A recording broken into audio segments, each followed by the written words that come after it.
Ажырасқан қыздар 4 күнге қалай сүйіп жатырсыздар деп осылай сұрақ қойыпты. 4 күнге сыймайсың. 4 күнде әкең сөйлейді, бауырларың сөйлейді. Одан қалса туған туысқандардың көзге шыққан сүйелдей боласың. 4 күнде сені ешкім жақтырмайды. Сен бала-шағаң тем более жақтырмайды. Нағашы мен жиеннің арасы дұрыс болсын десеңіз, ертерек 4 күннен бала-шағаңызды алып кетіңіздер. Мен 3 баланы жалғыз өсірген ана ретінде мен сіздерге соны айта аламын. Сол үшін қыздар, біздің уақытта ешқандай психологтар болған жоқ, өзіңмен жұмыс жаса деген нәрсе болған жоқ.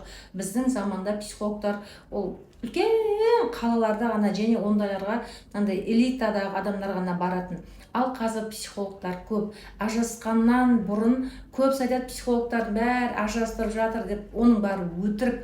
Бүкіл психолог ажырас деп айтпайды. Ажыраспай жатып, ең алдымен психологтарға барып өзіңізбен жұмыс жасаңыздар.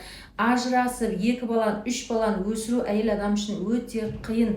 Өмірде бір иықтан гөрі 2 иық дұрыс. Мен ешқашан келген қыздарға ажырас деп айтпаймын. Себебі өзім 3 баланы ажырасып, өзім 3 баланы бағып көрген адаммын. Ол өте қиын, ол өте оңай нәрсе емес. Оған өте мықты сила воли керек, я. Одан кейін сенің ажырасқаныңды біліп, әр еркек саған жыртыңдай береді, әр еркек саған жалмаңдай береді, сразу саған арам оймен қарайтшы. Вообще ажырасқан әйел үшін өте қиын. Сол үшін қыздар тағы да айтатын, ажыраспай жатып өзіңізбен жұмыс жасаңыз. Өзіңізбен жұмыс бастаңыз, алға просто сіз әрекет етіңіз, Аллах тағала өзі жолды сізге көрсетеді. Сол үшін қыздар тағы айтамын, ажыраспай жатып психологпен жұмыс жасаңыздар. Бүкіл психолог саған ажырас деп айтпайды.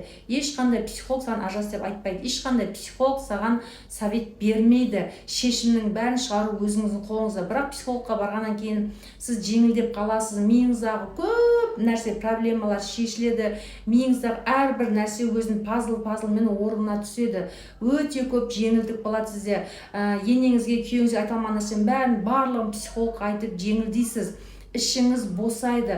Сол босаған нәрсенің орнына одан кейін психолог жаңа установкалар енгізе бастайды. Жаңа установкалар енгізгеннен кейін сіз уже күйеуіңізге де, енеңізге де, айналаңызға да басқа көзқараспен қарайсыз. Сол үшін ең алдымен ажыраспай жатып, ең бірінші психологпен жұмыс жасаңыздар.